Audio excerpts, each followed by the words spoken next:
Hello students, once again you all are very very welcome on chemistry insights.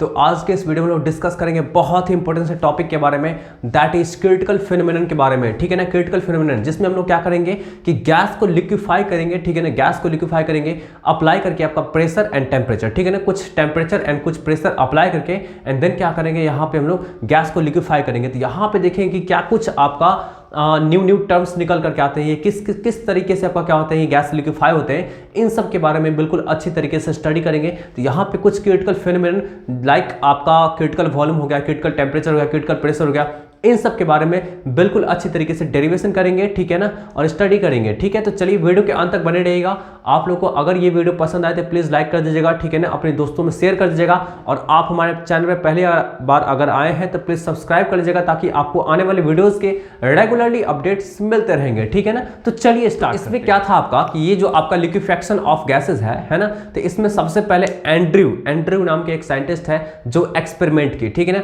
और उस experiment में क्या किए थे कि वो CO2 गैस को लिए। ठीक है ना, CO2 गैस को लिए, और उसमें वो क्या किए कि टेम्परेचर को घटा करके और प्रेशर को बढ़ा करके, है ना, प्रेशर बढ़ा करके टेम्परेचर डिक्रीज करा करके और वहां पे उसको लिक्विफाई करने का कोशिश किए। तो वहां पे वो कुछ ऑब्जर्व किया, और वो क्या ऑब्जर्वेशन था तो उस पे हम लोग अच्छी तरीके से यहाँ पे डिस्कस करेंगे। ठीक है ना, तो सबसे पहले देखिए आपका क्या था वहां पे कि जब टेम्परेचर को डिक्रीज कराया गया, ठीक है ना, एक सर्टेन टेम्परेचर तक लाया गया आपका डिक्रीज करा करके, और उसका प्रेशर को जैसे ही अप्लाई करते हैं तो क्या होता है कि गैस इजिली लिक्विफाई हो सकता है। ठीक है ना, लेकिन अगर उस सर्टेन टेम्परेचर से थोड़ा सा भी अगर एबव टेम्परेचर रहता है तो कितना भी हम प्रेशर अप्लाई कर ले गैस लिक्विफाई नहीं होता है। तो आप ओवरऑल कह सकते हैं कि किसी भी गैस को लिक्विफाई होने के लिए जो टेम्परेचर है ना, ये टेम्परेचर आपका क्या है, सबसे इंपॉर्टेंट फिनोमेना, सबसे इंपॉर्टेंट फैक्टर है बोल सकते हैं। सबसे इंपॉर्टेंट क्या है, फैक्टर है टेम्परेचर आपका किसी भी गैस को लिक्विफाई करने के लिए। क्लियर है बात? ठीक है ना, तो यहाँ पे आप देख सकते हैं कि आपका जैसे टेम्परेचर एक सर्टेन टेम्परेचर के बिलो जैसे ही लाते हैं टेम्परेचर, तो थोड़ा सा प्रेशर अप्लाई करते हैं तो फटाक से क्या होता है आपका जी गैस लिक्विफाई हो जाता है। तो जिस टेम्परेचर के बिलो है ना, जिस टेम्परेचर के बिलो आपका क्या होगा, सारे के सारे गैस आपका जैसे जो भी कोई पार्टिकुलर गैस है, जिस टेम्परेचर के बिलो आपका वो गैस अगर लिक्विफाई हो जाता है तो उस टेम्परेचर को हम लोग बोलते हैं क्रिटिकल टेम्परेचर। ठीक है ना, और आपका क्या होगा, क्रिटिकल टेम्परेचर पे ऐसा प्रेशर जिस पे गैस लिक्विफाई होना स्टार्ट होता है उसको बोलते हैं क्रिटिकल प्रेशर, और critical temperature and critical pressure पे जो गैस का वॉल्यूम होता है उसको हम लोग बोलते हैं क्रिटिकल वॉल्यूम। तो चलिए एक एक करके सबसे पहले हम लोग क्या करते हैं, इसको डेराइव करते हैं। लिक्विफेक्शन ऑफ गैसेस में हम लोग बात सबसे पहले करते हैं एंड्रयूज एक्सपेरिमेंट के बारे में। 1869 में ये आपका एक एक्सपेरिमेंट दिए थे, ये एक्सपेरिमेंटल कुछ एनालिसिस किए थे जिसमें एक सर्टेन गैस को लिए थे, और उस सर्टेन गैस पे वो क्या कहते हैं, कुछ टेम्परेचर को बिलो कर दिए थे, कुछ टेम्परेचर को डाउन कर दिए थे। ठीक है ना, और फिर प्रेशर को इंक्रीज करके वो चेक किए थे कि गैसेस लिक्विफाई हो सकता है या नहीं हो सकता है। तो देखिए आपका क्या हुआ, जैसे टेम्परेचर को डाउन किए तो एक सर्टेन टेम्परेचर मिल रहा था, है ना, एक सर्टेन टेम्परेचर पे जिसके बिलो थोड़ा सा भी अगर नीचे जाते हैं, हम लोग टेम्परेचर को डाउन करते हैं ना, जिस टेम्परेचर के बिलो थोड़ा सा भी नीचे जाते हैं और प्रेशर अप्लाई करते हैं तो अचानक से क्या होगा, गैस जो होगा वो लिक्विफाइड होना स्टार्ट हो गया, है ना। तो ऐसे टेम्परेचर को जिसके जस्ट बिलो जाने के बाद आपका क्या हो रहा है, गैस जो है लिक्विफाई हो रहा है, तो वैसे टेम्परेचर को हम लोग बोल देते हैं जी क्रिटिकल टेम्परेचर। तो जैसा कि आप यहाँ पे देख सकते हैं डेफिनेशन, क्रिटिकल टेम्परेचर का कहने का सेंस है the temperature below which gases can be liquefied by applying pressure called critical temperature. ठीक है ना, कि मतलब जिस टेम्परेचर के नीचे आपका क्या होगा जी, जिस टेम्परेचर के नीचे क्या होगा, जैसे ही हम लोग क्या करेंगे प्रेशर अप्लाई करेंगे तो गैसेस लिक्विफाई हो जाएगा, उस टेम्परेचर को कह देंगे जी क्रिटिकल टेम्परेचर।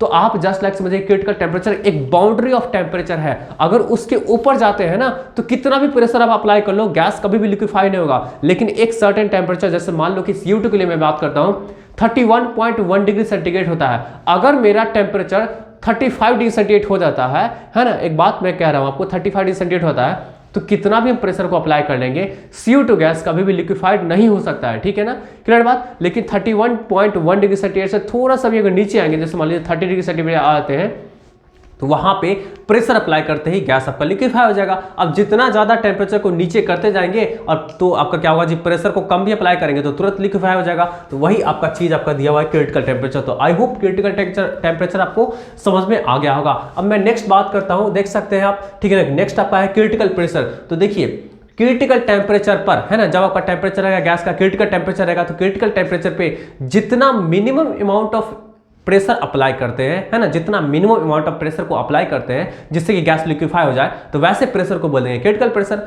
ये बात समझ आ रही है? क्या होना चाहिए, कंडीशन क्या होना चाहिए, एसेंशियल कंडीशन क्या है जी कि टेम्परेचर आपका क्रिटिकल होना चाहिए। तो जब क्रिटिकल टेम्परेचर पे आप प्रेशर अप्लाई करिए गैस पे, तो जितना minimum amount of pressure apply करने से गैस लिक्विफाई हो जाएगा, वही मिनिमम अमाउंट ऑफ प्रेशर जो होगा वो क्रिटिकल प्रेशर कहलाएगा। यहां पे मैं डेफिनेशन लिखा हूं, eight critical temperature the minimum amount of pressure at which gases can be liquefied called critical pressure. ठीक है ना, क्लियर बात। चलिए नेक्स्ट देखिए आपका क्या हो जी, critical temperature and critical temperature and critical volume पर जो आपको बोल सकते हैं, sorry, critical temperature and critical pressure पे जो आपको गैस का वॉल्यूम रहेगा, है ना, तो वो गैस का वॉल्यूम क्या कहलाएगा, क्रिटिकल वॉल्यूम कहलाएगा। तो मैं यहाँ पे लिखा हूं, eight critical temperature and critical pressure the volume of the gases called critical volume. तो आई होप ये तीनों इंपॉर्टेंट टर्म्स आपका हो गया होगा क्लियर। ठीक है ना, यहाँ पे किसी भी तरीके का दिक्कत है तो आप लाइव चैट के जरिए मेरे से पूछ सकते हैं, मैं आपको इंस्टेंट मैसेज करके, है ना, मतलब मैं भी लाइव चैट के जरिए आपको रिप्लाई दे करके आपके क्वेरीज को सॉल्व कर दूंगा। ठीक है, तो चलिए मैं इसे इरेज करता हूं। तो चलिए अब हम लोग देखते हैं एंड्रयूज एक्सपेरिमेंट में जो आपको क्या कुछ आपका टेम्परेचर के वर्सेस वॉल्यूम के वर्सेस एंड प्रेशर के वर्सेस ग्राफ प्लॉट हुआ था। ठीक है ना, मतलब एंड्रयूज एक्सपेरिमेंट जो थे, जो कुछ एक्सपेरिमेंटल एनालिसिस किए थे, तो उसका एक ग्राफ प्लॉट करके दिखाए थे। ठीक है ना, और वो ग्राफ क्या था जी, तो प्रेशर वर्सेस वॉल्यूम का ग्राफ था डिफरेंट टेम्परेचर पे। आपको अच्छी तरीके से पता है कि हम लोग बॉयल्स लॉ पढ़ चुके, तो वहां पे देखे थे प्रेशर वर्सेस वॉल्यूम का जो ग्राफ था, जो एक कांस्टेंट टेम्परेचर पे था, उसको हम लोग बोले थे आइसोथर्म, है ना, आइसोथर्म। उसको क्या बोले थे जी, आइसोथर्म। आइसो मतलब क्या क्या होता है, सेम, और थर्म इज टेम्परेचर। तो सेम टेम्परेचर पे जो ग्राफ ड्रॉ किया था उसको बोला था आइसोथर्म। तो कुछ ये आइसोथर्म्स यहाँ पे देख सकते हैं कि ग्राफ बिल्कुल ऐसे ही करके ड्रॉ किए थे जी। तो 48 डिग्री सेंटीग्रेड में देखिए ऐसा ग्राफ था ड्रॉ हुआ। ये CO2 के लिए याद रखिएगा, मैं यहाँ पे क्या लिखा हूँ, लिक्विफैक्शन ऑफ CO2 गैसेस। ठीक है ना, चलिए 35.5 डिग्री सेंटीग्रेड में देखिए ग्राफ ऐसा ड्रॉ हुआ, कोई दिक्कत वाली बात नहीं यहाँ पे, क्योंकि जैसा कि हम लोग प्रेशर वर्सेस वॉल्यूम का ग्राफ देख चुके हैं, है ना, वही कुछ आपका है प्रेशर वर्सेस वॉल्यूम। फिर देखिए जैसे ही टेम्परेचर को बिलो करते गया तो एक पार्टिकुलर टेम्परेचर मतलब 31.1 डिग्री सेंटीग्रेड पे, है ना, ये ग्राफ बिल्कुल आपका क्या, यहाँ के बाद आपका पैरेलल टाइप का होने लगा। ठीक है ना, यहाँ के बाद आपका क्या होगा, ग्राफ थोड़ा सा पैरेलल होने लगा। ठीक है ना, अगर आप यहाँ पे मान लीजिए अगर स्लोप ड्रॉ करते हैं, अगर मान लो यहाँ पे आप स्लोप ड्रॉ करते हैं, है ना, मतलब कहने का सेंस है ये स्लोप क्या होगा जी, आपका प्रेशर है ना, ये आपका क्या है, ये आपका क्या है जी, वॉल्यूम है ना। तो यहाँ पे अगर आप स्लोप ड्रॉ करते थे, इसका जो स्लोप आएगा वो क्या है आपका जी, स्लोप जो है वो आपका आएगा dp/dv, और इसका वैल्यू आएगा 0, क्योंकि ये बिल्कुल स्लोप आपका क्या है, ये जो आपका स्लोप होगा वो लगभग क्या होगा, इस वॉल्यूम एक्सिस के पैरेलल होगा। मैं एग्जैक्टली नहीं दिखाया हूं, बट आप इतना समझें कि ये जो आपका जो स्लोप है वो बिल्कुल आपका क्या, वॉल्यूम एक्सिस के पैरेलल आएगा। तो यहाँ पे आप बोल सकते हैं कि स्लोप जो होगा dp/dv जो होगा वो 0 होगा। और जब भी किसी भी ग्राफ में अगर स्लोप 0 हो गया तो उसको हम लोग बोलते हैं पॉइंट्स ऑफ इन्फ्लेक्शन।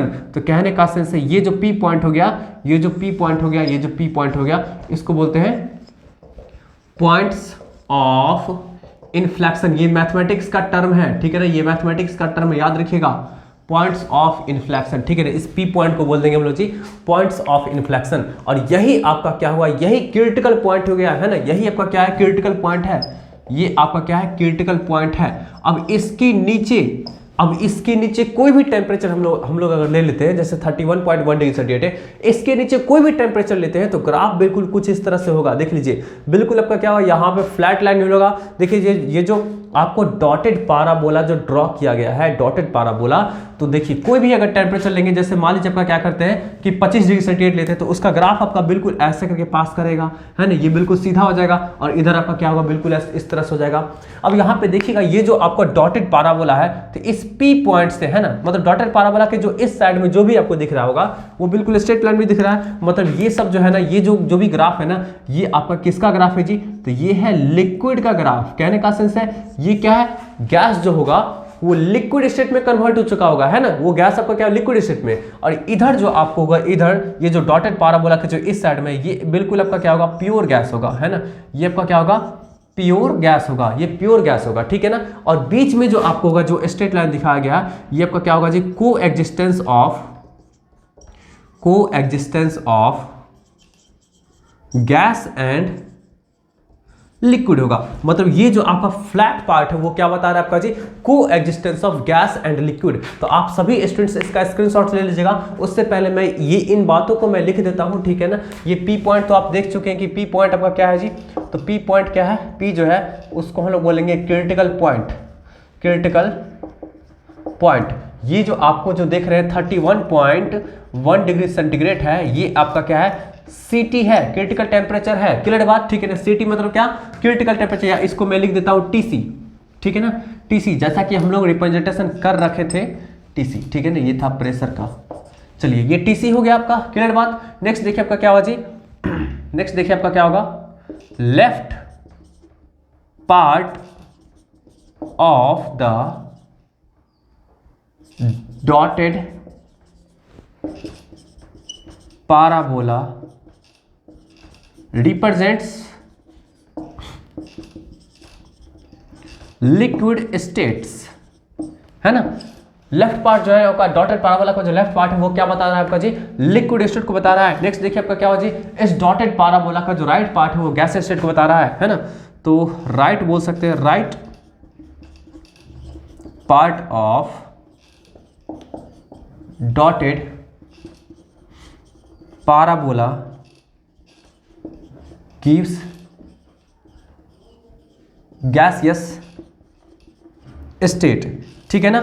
और ये जो बीच वाला फ्लैट पार्ट है जी, जैसे एक्स वाई और एम एन है ना, तो ये जो आपका फ्लैट पार्ट है मतलब X Y and M N है ना, ये बिल्कुल क्या है आपका जी, तो फ्लैट पार्ट है ना, फ्लैट पार्ट। ये क्या बता रहा है आपका जी, तो ये बता रहा है आपका ये बता रहा है आपका जी,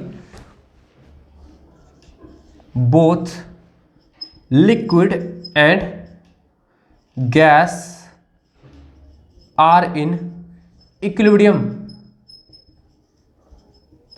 इक्विलिब्रियम है ना, दोनों का दोनों लिक्विड एंड गैस दोनों का दोनों आपस में क्या है, इक्विलिब्रियम में है। तो आई होप आप सभी स्टूडेंट्स को ये कर्व, आपको एंड्रयूज एक्सपेरिमेंट का जो कर्व है ना, प्रेशर वर्सेस वॉल्यूम का, वो कर्व आपको 100% समझ में आया होगा। अगर नहीं समझ में आएगा तो ठीक है, तो आप लाइव चैट के जरिए मेरे से पूछ सकते हैं, ठीक है ना, या फिर आपको डिस्क्रिप्शन बॉक्स में मेरे इंस्टाग्राम आईडी, मेरे फेसबुक आईडी, मेरे टेलीग्राम चैनल का आईडी, ठीक है ना, फिर मेरा व्हाट्सएप नंबर, सब कुछ मेंशन है। आप कहीं से भी किसी भी चीज़ का इस्तेमाल करके, किसी भी सोशल मीडिया का इस्तेमाल करके आप मेरे से क्वेश्चन को पूछ सकते हैं, ठीक है। तो आई होप आप सभी स्टूडेंट को समझ में आएगा। इसका ले लीजिएगा आप सभी स्टूडेंट्स स्क्रीनशॉट्स। और अब हम नेक्स्ट बुक आगे बढ़ते हैं, हम लोग देखते हैं। ये वांडर वाली क्वेश्चन आपको लिखा हुआ है, ठीक है, आपको दिख रहा होगा, ये आपको 1 मोल गैस के लिए लिखा हुआ है, और मैं यहाँ से कुछ आपको डेरिवेशन करके दिखाऊंगा, ठीक है। तो बिल्कुल वीडियो के अंत तक बने रहेगा, मैं कैसे कैसे करके डेरिवेशन करता हूँ आप सभी स्टूडेंट्स देखिएगा। तो देखिए यहाँ पे आपका क्या है कि 1 मोल गैस के लिए ये आपका वाटर वाली क्वेश्चन दे रखा है, ठीक है ना। तो सबसे पहले मैं क्या करता हूँ, इसको मल्टीप्लाई करता हूँ। देखिए ध्यान से, p b minus p b और प्लस ए बाई भी और minus A b by b square equal to R T, ठीक है ना, कुछ इस तरह से। अब चलिए क्या करते हैं हम लोग, फटाफट क्या करते हैं, भी स्क्वायर को कॉमन, मतलब ये हम लोग क्या करते हैं, एलसीएम ले लेते हैं, ठीक है ना। ऐसे ले लेते हैं, पी भी माइनस पी भी, सब कुछ सही है, बिल्कुल सही है, बिल्कुल सही है, ठीक है ना। चलिए हम लोग क्या करते हैं, मल्टीप्लाई कर देते हैं सब। यहाँ पे आ गया पी भी क्यू आ गया, ठीक है ना। यहाँ पे बोल सकते हैं पी भी पी बी और भी स्क्वायर आ गया, ठीक है ना। और फिर आपका क्या हुआ, यहाँ पे जो आपका आ गया वो बोल सकते हैं ए भी आ गया और माइनस ए बी और इक्वल टू आर टी भी स्क्वायर आ गया, ठीक है ना। तो चलिए यहाँ से मैं क्या करता हूँ, पी भी क्यू, ठीक है, और जो भी सेम टाइप का टर्म उठा के मैं उसको कॉमन वन लेकर के, ठीक है ना, यहाँ से देखिए मैं इसको उठा के इधर ले आता हूँ। ये आपका क्या हुआ, पी बी और प्लस आर टी और इंटू भी स्क्वायर, ठीक है ना, प्लस आपका ए भी हो गया, ठीक, ए भी हो गया, क्लियर बात। चलिए उसके बाद आपका क्या हुआ जी, minus A B equal to 0। ये कुछ इस तरह का आपका क्या हुआ, इक्वेशन आ रहा है, ठीक है ना। अब मैं क्या करता हूँ ना कि पी से दोनों तरफ डिवाइड कर देता हूँ, ठीक। यहाँ से देख सकते हैं आपका क्या होगा जी, यहाँ से आपका क्या बचेगा, भी क्यू माइनस यहाँ बचेगा बी और plus R T by P, ठीक। और यहाँ से आपका क्या होगा, ये है आपका भी स्क्वायर और प्लस आपका क्या होगा, ए बाई पी और into b minus A B equal to 0, a b by p equal to 0, ठीक है ना। कुछ आप इस तरह समझ सकते हैं कि क्या किए कि पूरा सारे के सारे टर्म में पी से डिवाइड कर दिए। और अब यहाँ से देख सकते हैं कि ये एक आपको इक्वेशन निकल के आ गया जी, क्यूबिक इक्वेशन इन भी, है ना, क्यूबिक इक्वेशन इन भी में आपका क्यूबिक इक्वेशन निकल करके आ गया है। ये बात क्लियर है, 100% क्लियर है। तो अब यहाँ से आप देख सकते हैं, अब चूंकि ये क्यूबिक इक्वेशन है, अब इसका 3 रियल रूट्स होगा, है ना, 3 रियल रूट्स होगा।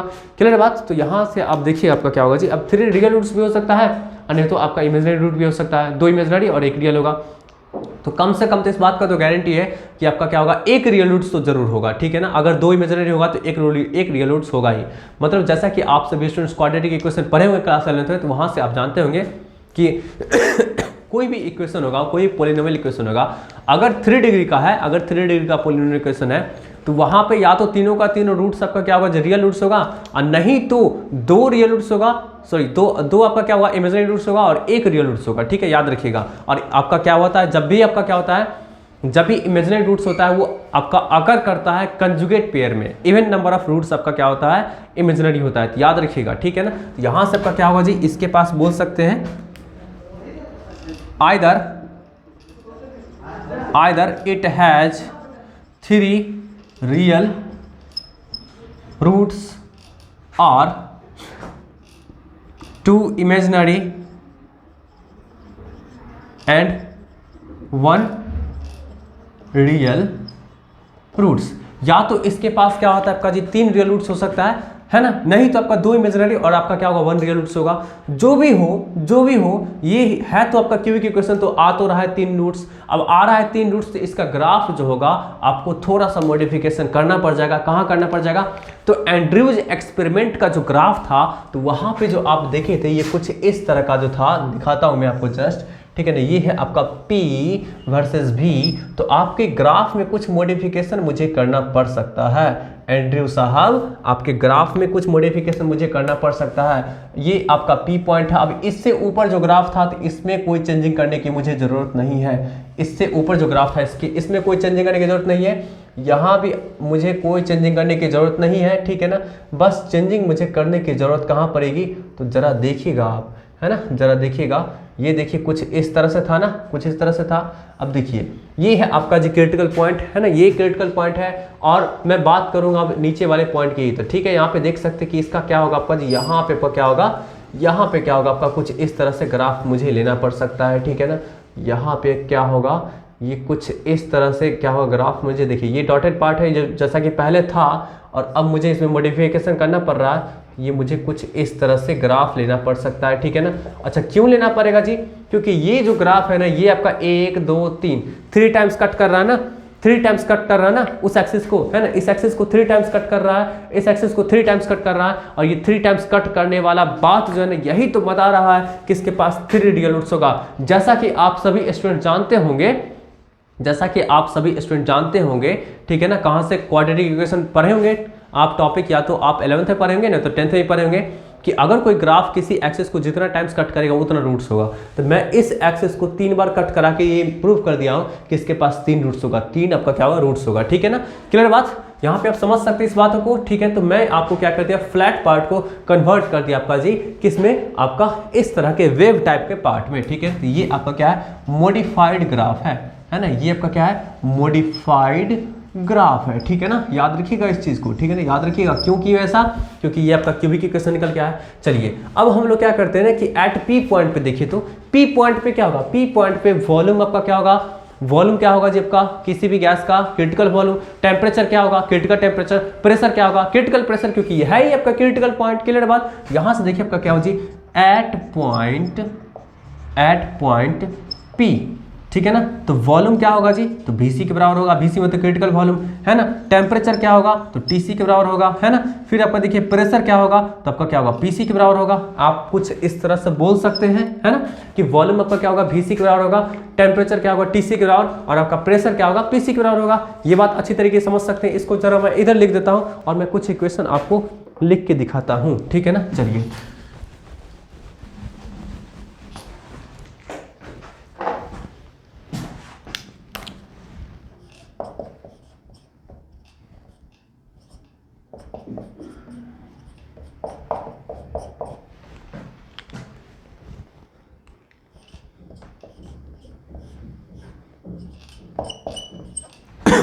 तो चलिए यहाँ पे b इक्वल टू VC था, तो मैं इसको उठा के इधर ले आए और इसका होल क्यूब अप करने जा रहा हूँ। देख सकते हैं कि आपका क्या होगा जी, यहाँ पे आपका b माइनस VC का जो आपका क्या होगा होल क्यूब होगा वो क्या आ जाएगा आपका जी, तो v का क्यूब माइनस 3VC और आपका क्या होगा जी v का स्क्वायर और फिर प्लस आपका 3VC का स्क्वायर इंटू v और माइनस VC क्यूब। ठीक है ना, कुछ इस तरह से हुआ। अब चलिए ये था, इसको हम लोग बना देते हैं इक्वेशन 1। ठीक है ना, इसको बनाते हैं इक्वेशन 1। तो ये आपका इक्वेशन 1 हो गया और ये आपका जो आया है, ये जो अभी जस्ट जो मुझे निकल करके आया है, इसको बनाते हैं इक्वेशन 2, है ना। ये आपका हो गया इक्वेशन 2 और इन दोनों को क्या करते हैं, कंपैरिजन करेंगे और कंपैरिजन करके इच टर्म को क्या करेंगे हम लोग जी, इक्वेट करेंगे और इक्वेट करने के बाद मुझे कुछ वैल्यूज आएगा। ठीक है ना, और उसका इस्तेमाल अब हम लोग करेंगे। तो जरा मैं इसे इरेज करता हूं, आप सभी स्टूडेंट्स इसका एक बार स्क्रीनशॉट्स ले लीजिए। ठीक है, तो देख सकते हैं यहाँ पे हमारे पास इक्वेशन 1 है और इक्वेशन 2 है। अब इन दोनों को जरा कंपैरिजन करते हैं और फिर देखते हैं मेरे पास क्या रिजल्ट निकल करके आता है।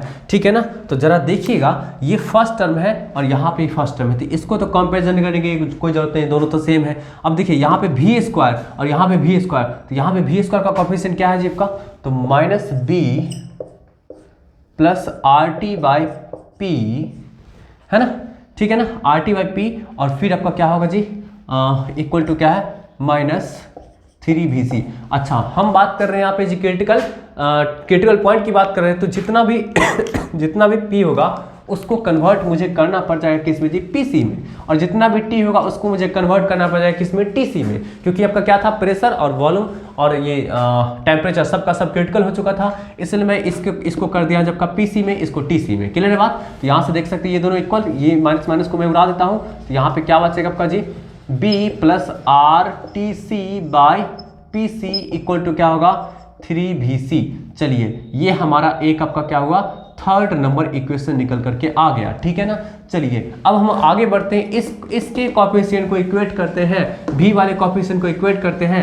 यहाँ से आप देख सकते हैं कि ये क्या है, a by p equal to है आपका कितना जी, तो 3VC का स्क्वायर। क्लियर है बात। तो यहाँ से आप कुछ इस तरह से देख सकते हैं, ये आपको क्या हुआ, इक्वेशन नंबर 4 आ गया, है ना, इक्वेशन नंबर 4 आ गया। अब जरा देखिए, मैं इस लास्ट वाले टर्म को इक्वेट करता हूँ, यहाँ से देखिए आपका क्या, अच्छा यहाँ पे फिर से पीसी हो जाएगा। ठीक है, तो यहाँ पे माइनस AB बाई पी है और यहाँ पे आपका क्या, VC क्यू है, तो ये कुछ ऐसा बोल सकते हैं कि AB by PC equal to क्या आपका होगा जी, VC क्यू, है ना। ये आपका क्या हुआ, इक्वेशन नंबर 5 आ गया। ठीक है ना, चलिए अब फटाफट क्या करेंगे, यहाँ पे डिवाइड वगैरह करके और तब क्या कर सकते हैं, कैलकुलेट कुछ कर सकते हैं। जैसे इन दोनों को मैं डिवाइड कर दूं तो मुझे VC का वैल्यू निकल करके आ जाएगा। तो जरा देखिए आपका क्या करते हैं, यहाँ से जी इन दोनों को क्या करते हैं, फ्रॉम 5 डिवाइडेड बाय 4, है ना। इक्वेशन 5 में क्या करते हैं, 4 से डिवाइड करते हैं। तो जरा देखिए किस तरह का टर्म आएगा जी, यहाँ से आपका आएगा जी, तो VC बाई 3 इक्वल टू क्या आपका आएगा, VC बाई 3 इक्वल टू क्या आपका आएगा जी, तो बोल सकते हैं आप AB बाई PC और divided by A by PC। ये PC कैंसिल, AB भी कैंसिल, यहाँ से VC का वैल्यू कितना आपका आ जाएगा जी, 3 टाइम्स ऑफ B आ गया। तो देखिए VC का वैल्यू निकल करके आ गया 3 टाइम्स ऑफ B। क्लियर बात। तो चलिए अब जल्दी से मैं क्या करता हूँ, पुट कर देता हूँ आपका VC का वैल्यू कौन से इक्वेशन में, तो इस इक्वेशन में अगर मैं पुट कर देता हूँ या इस दोनों में से किसी भी पुट कर देता हूँ तो मुझे निकल के आ जाएगा PC का वैल्यू। तो देखिए, तो फ्रॉम इक्वेशन 4, ठीक है ना, इक्वेशन 4 में पुट करता हूँ तो A by PC equal to क्या आपका होगा जी, 3 और VC के प्लेस में मैं पुट करूँगा 3B का होल स्क्वायर। तो यहाँ से आप कुछ इस तरह से देख सकते हैं कि A by PC equal to क्या आपका आएगा जी, तो यहाँ से देखिए आपका क्या हो जाए 3 और इंटू कितना 27B स्क्वायर। तो आप कुछ इस तरह से बोल सकते हैं PC equal to A by 27B square. ठीक है ना, तो ये कुछ इस तरह से आप देख सकते हैं कि PC का वैल्यू निकल करके आ गया। क्लियर बात। चलिए इसको मैं अब इरेज करता हूँ। ठीक है ना, एक TC का वैल्यू मुझे निकालना, बाकी इसको आप सभी स्टूडेंट्स एक बार स्क्रीनशॉट ले लीजिए, मैं इसको अब इरेज करूँगा। सभी स्टूडेंट्स इसका स्क्रीनशॉट ले लीजिएगा। ठीक है ना, ले चुके हैं। चलिए अब मैं इसे पुट करके और फिर क्या करता हूँ, TC का वैल्यू कैलकुलेट करता हूँ। ठीक है ना, जरा ध्यान से देखिएगा कहाँ से मुझे TC निकलने वाला है, यहाँ से निकलने वाला है। तो देखिए तो क्या करता हूँ मैं पुट करके, फ्रॉम इक्वेशन 3 देखिए तो B प्लस क्या है RTC और बाय PC इक्वल टू क्या है 3 और VC है ना। तो चलिए मैं यहाँ पे सब कुछ का वैल्यू पुट करता हूँ, B plus R TC by PC के प्लेस में मैं पुट कर देता हूँ कितना है जी आपका, तो A बाई 27 B स्क्वायर है ना, इक्वल टू 3 और यहाँ पे VC के प्लेस में मैं पुट करूँगा 3B। तो यहाँ से देखिए आपका क्या होगा जी, यहाँ से R TC है ना और divided by A by 27 B square is equal to ये आपका क्या होगा जी 8B हो जाएगा, क्योंकि ये एक भी उठ के चला गया तो 9B में से एक भी चला गया तो क्या हो 8B बचा। इसको मैं उठा के इधर कर देता हूँ मल्टीप्लाई, ठीक है ना, इसको मैं उठा के कर देता हूँ इधर मल्टीप्लाई। तो यहाँ से आप कुछ इस तरह से देख सकते हैं TC इक्वल टू जो आ जाएगा वो आपका आएगा जी कितना, तो 8/27 ठीक है ना, और आपका क्या होगा जी A बाई B और R, ठीक है ना।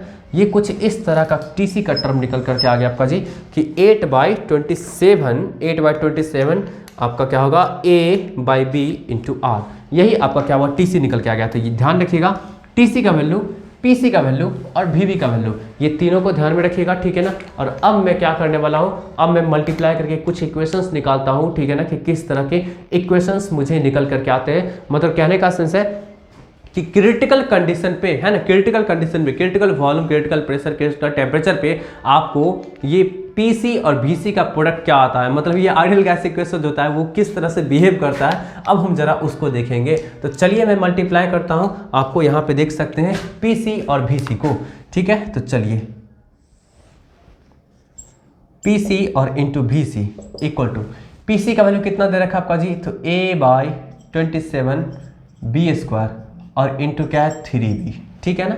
चलिए यहाँ से ये और ये कैंसिल हो गया, तो आप कुछ इस तरह से कह सकते हैं कि कितना आपका हो गया जी 3/27, ठीक है ना, और इंटू A बाई B, ठीक है। अच्छा अब यहाँ से ज़रा देखिएगा क्या आपका होगा, यहाँ से R को इधर उठा के मल्टीप्लाई कर सकते हैं, ठीक है ना, R को उठा के इधर मल्टीप्लाई कर सकते हैं।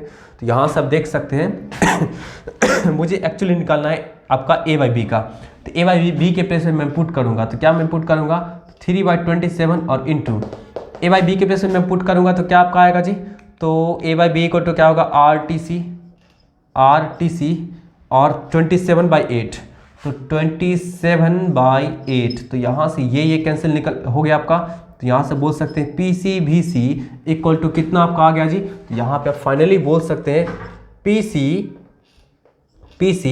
और VC इक्वल टू कितना आपका आ गया जी, तो 3/8 RTC, ये कुछ इस तरह का इक्वेशन निकल करके मुझे आ गया, ठीक है। तो ये इस इक्वेशन को आप ज़रा ध्यान में रखेंगे कि बहुत ही इंपॉर्टेंट इक्वेशन है, ठीक है ना, बहुत इंपॉर्टेंट इक्वेशन है कि PC into VC equal to क्या हुआ 3/8 RTC, ये कुछ इस तरह का इक्वेशन आ गया, ठीक है ना। अब यहाँ पे आप क्या कर सकते हैं कि यहाँ पे कॉम्प्रेसिबिलिटी फैक्टर आप निकाल सकते हैं। ये कॉम्प्रेसिबिलिटी फैक्टर क्या होता है, तो ये आपको आगे के टॉपिक में पढ़ने होंगे, ठीक है ना। तो जरा आप सभी स्टूडेंट्स इसका जरा ध्यान से स्क्रीनशॉट्स लेंगे, ठीक है ना, जरा ध्यान से स्क्रीनशॉट्स लेंगे। कॉम्प्रेसिबिलिटी फैक्टर में जस्ट मैं यहाँ पे बता देता हूँ, तो Z इक्वल टू क्या होता है PC VC और बाई RTC होता है, और इसका वैल्यू कैलकुलेट करेंगे तो कितना आपका आएगा जी 3/8 आएगा, और ये आपका क्या होगा, तो यहाँ पे आप कर सकते हैं तो 0.3, ठीक है ना, और फिर कितना आपका आएगा जी 7.5, ये आपका आ जाएगा, आप कैलकुलेट कर सकते हैं, ठीक है ना, 0.375, ये आपका क्या हुआ Z का वैल्यू आ गया। Z को हम लोग क्या बोलते हैं जी, तो कॉम्प्रेसिबिलिटी फैक्टर बोलते हैं, है ना, कॉम्प्रेसिबिलिटी फैक्टर इसको बोलते हैं। तो नेक्स्ट वीडियो सेशन जो होगा वो आपको कॉम्प्रेसिबिलिटी फैक्टर पे ही होगा, तो आप इसको जल्दी से नोट कर लीजिएगा, ठीक है। और प्लीज कमेंट करके मुझे बता दीजिएगा कि ये आपको वीडियो सेशन कैसा लगा, ठीक है ना। जो भी कुछ लगा ऑनेस्टली आप सभी स्टूडेंट्स मुझे बता दीजिएगा, ठीक है। तो फिर मिलते हैं नेक्स्ट वीडियो सेशन में, लाइव सेशन में हम मिलेंगे, ठीक है ना। तब तक के लिए बाय बाय, टेक केयर।